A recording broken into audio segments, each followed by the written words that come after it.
দিল্লির দিকে নজর রাখবো। দিল্লিতে উচ্ছেদ অভিযান ঘিরে তুলকালাম, পুলিশকে লক্ষ্য করে এলো পাথারি ইট, সামাল দিতে টিয়ার গ্যাস দিল্লি পুলিশের।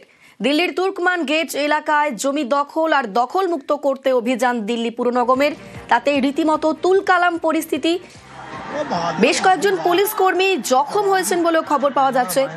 আমাদের সঙ্গে রয়েছেন প্রতিনিধি মৈত্রেয়ী। ঠিক কি ঘটনা ঘটে, কোথা থেকে সূত্রপাত, এবং এখনো পর্যন্ত পুলিশ কি পদক্ষেপ করেছে?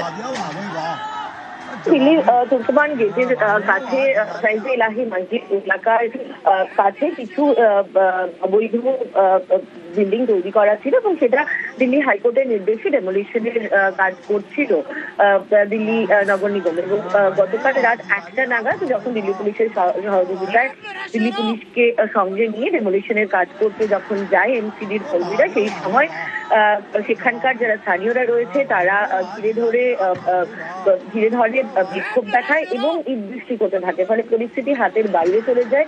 অন্ততপক্ষে 5 জন পুলিশ কর্মী আহত হয়েছেন এই ঘটনায় এবং তারপরে দিল্লি পুলিশের বিশাল টিম র্যাপিড অ্যাকশন ফোর্স ঘটনাস্থলে গিয়ে পৌঁছায় এবং পরিস্থিতি নিয়ন্ত্রণে আনে।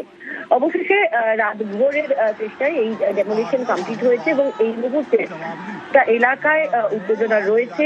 যদিও প্রচুর পরিমাণে দিল্লি পুলিশ এবং র্যাপিড অ্যাকশন ফোর্স সেখানে মোতায়েন করা রয়েছে, কাউকেই ডেমোলিশন স্পটের আশেপাশে আসতে দেওয়া হচ্ছে না। এবং দিল্লি পুলিশের তরফ থেকে যেটা জানানো হয়েছে যে ইতিমধ্যেই একটি এফআইআর রুজু করা হয়েছে আননোন পারসনদের বিরুদ্ধে এবং যে সমস্ত সিসিটিভি ফুটেজ রয়েছে সেগুলো খতিয়ে দেখে আইডেন্টিফাই করার চেষ্টা করা হচ্ছে এবং ইতিমধ্যেই প্রায় 20 জনের কাছাকাছিকে স্কেল করা হয়েছে এবং একাধিক ব্যক্তিকেও তাদের মধ্যে আইডেন্টিফিকেশনের কাজ চলছে। বেশ, ধন্যবাদ মৈত্রেয়ী।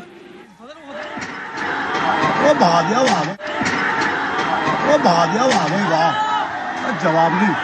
हाँ भाई नहीं वहाँ जिगारी भाई वाह।